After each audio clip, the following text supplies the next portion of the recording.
Hey guys, welcome to today's video where we're going to be discussing high yield savings accounts and the recent decision of the Federal Reserve to decrease interest rates. So we're going to look at what this means for you and what it means for your savings goals, and also go into a couple of different strategies that we might want to start giving a little more attention to than we have in the past couple of years. So if this is something that's interesting to you or if it's relevant, then stay tuned as we're going to get right into it. So the first thing that we need to do is understand the relationship between interest rates and high yield savings accounts. Now, there is this thing called inflation, which by now I'm sure that many people are aware of because it was the pretty much the number one concern that we were going through in our economy for the past couple of years. Now, when inflation starts to increase, one of the things that the Federal Reserve does is increases what's known as the federal funds rate. Now, as inflation increases, the federal funds rate increases. And the reason that they do this is to basically cool down consumer demand and spending because things like interest rates on credit cards and things like that would start to increase too. So if, you can no longer get a loan out for, say, a new car at 2%, and now you're having to take a loan out at 7%, well, you're a lot less likely to actually purchase that car. So this is the reason why the Fed will actually increase their federal funds rate. Now, when the federal funds rate increases, there is a mimicking type of relationship that happens with savings vehicles. So as your federal funds rate increases, so do high yield savings accounts and CDs and treasury bills and lots of other savings vehicles that we'll look at later. It's important to understand this relationship though before we get into the episode. And before we do so, let's actually take a look at this chart here, which is discussing money market funds and the federal funds rate. So you can see the federal funds rate, which is in orange, and the money market funds rate, which is just another savings vehicle that's very popular. And on the federal funds rate, you can see that as they will make changes in the interest rates, so do the money market funds. And the money market funds are often just a couple of days, maybe a week or two out of that of the federal funds rate. So they are just mimicking what the federal funds rate does.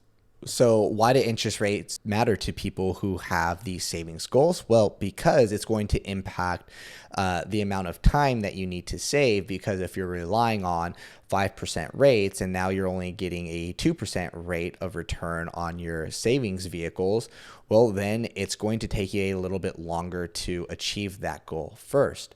So let's take a look at a really quick example so we can demonstrate this. Now, if we start with a example looking at somebody who might want to purchase a house in, say, let's look at 5 years.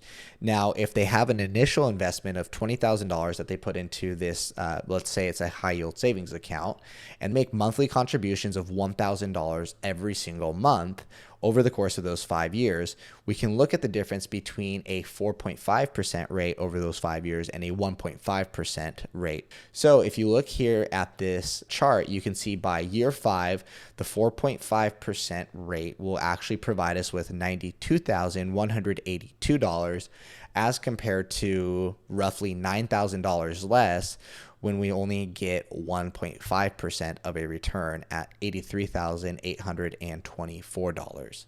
So that's a $9,000 difference. Now, when you're purchasing a house, that $9,000 difference can be a very big deal and can lead to lots of additional cost savings down the line that you're not paying on interest. Now, obviously, being a longer term goal and having a higher savings rate is going to make the numbers a little bit more dramatic, but I use them just to paint a more clear picture. Your savings might be for something like paying your quarterly taxes, which may not be impacted as much. But you may also have other goals. If you are a saver and not an investor, you might have all of your money in these savings vehicles that are going to see a very large drop off from what you were expecting over the last couple of years. So the very first thing that you want to do to make sure that you're still on track to meet these savings goals is to actually reassess these goals. That's going to be looking at the time frame of when you want these goals to be achieved by, what rate you're expecting to have for these goals, and then how much money you needed to save as well. Now, if your goal, like we said before, was to save for quarterly taxes and you're taking that money out every 3 months, well, it may not benefit you to look into a different strategy. A high yield savings account or a money market fund still might be beneficial because they have high liquidity for your needs, which are coming due every 3 months. But if your goal is, say, anything above 1 year, it might benefit you to look at other savings options that might be able to provide you a little bit more return for your dollar, knowing that this money isn't needed for a set time period. So if you, let's say you want to purchase a house in 5 years, well, then it's going to benefit you to look into other options for your savings. And the longer you go out, the more impactful it can be to look at other saving opportunities in this realm. Now, this can be especially true for somebody who, let's say that they are a saver and not an investor. If they're uncomfortable with the risk that the market has and feel much more comfortable with just having all of their money in these savings vehicles, well, if you are drawing income off of these savings vehicles, so if you're actually taking the interest that you're earning on, say, your high yield savings account or your money market fund or whatever, and you're living off of that, well, then it's probably going to benefit you to look into other savings options as well, such as CDs, treasury bills, or treasury notes, or something along those lines. So what are some of these different savings vehicles that we're talking about? Well, there's quite a few of them. One of them is a CD, otherwise known as a certificate of deposit. Now, these are time-bound products that you can purchase at your local bank. Often, they're anywhere between 3 months. Sometimes they go for 1 year or multiple years as well. Typically, because you're locking your money into this CD for that set period of time, like we said, whether it's 3 months or 6 months or 1 year, when you're locking your money up, there's an expectation that there's a little bit of added risk, and so your bank will compensate you for that in a higher return. Now, there's penalties to withdraw the money early, of course. However, these are often FDIC insured through the bank as well. So just make sure that if this is something that you're looking into, that it is FDIC insured. Now, another one that you can look at is a money market fund. Typically, these are pretty similar in terms of risk to reward as a high yield savings account. However, they are often not FDIC insured. And because they are not FDIC insured, sometimes you can find a slightly higher rate with these money market funds. Now, additionally, the nice thing about a money market fund is that you can or add it to a well-diversified portfolio and have it in your brokerage account too. So with these money market funds, the last thing that I would say about those is that oftentimes with, let's say, like business savings. So if you have additional funds within your business for like maybe an operational fund, or maybe you're saving for a new piece of equipment. Well, if that is the case, sometimes it's really difficult to find high yield savings accounts for your business. And sometimes it's just a little bit easier. And plus it gives a slightly higher return at times. So using a money market fund for your business might be a beneficial move. And that's one of the reasons why we would recommend looking into those. Another one that you can look at are treasury notes, which are basically just debt from the U.S. Treasury Department. Now, there's many more options for you to look at, but one other one that we'll talk about is the Treasury note.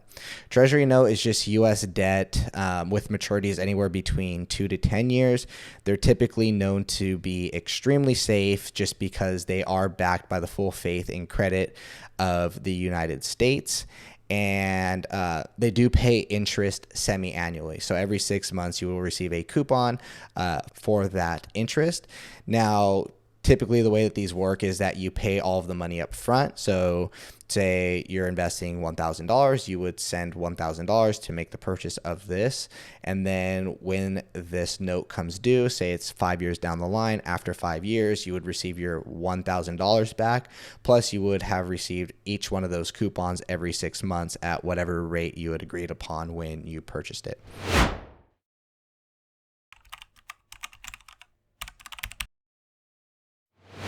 So that's pretty much going to do it for us on this episode. The main thing that I wanted to point out here is just really that high yield savings accounts are not the only option we have for our savings goals. And in fact, oftentimes there's a lot of better options out there. Now, even though high yield savings accounts have been really, really good to us for the past couple of years, it doesn't mean that they're always going to be good for us. So just make sure that you reassess your savings goal and that the rates that you can expect over the next couple of years in whatever investment it is that you are in is sufficient to achieving that goal in the time horizon that you have.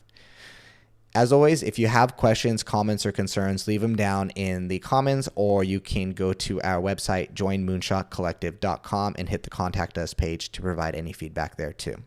Thank you so much, and until next time, cheers.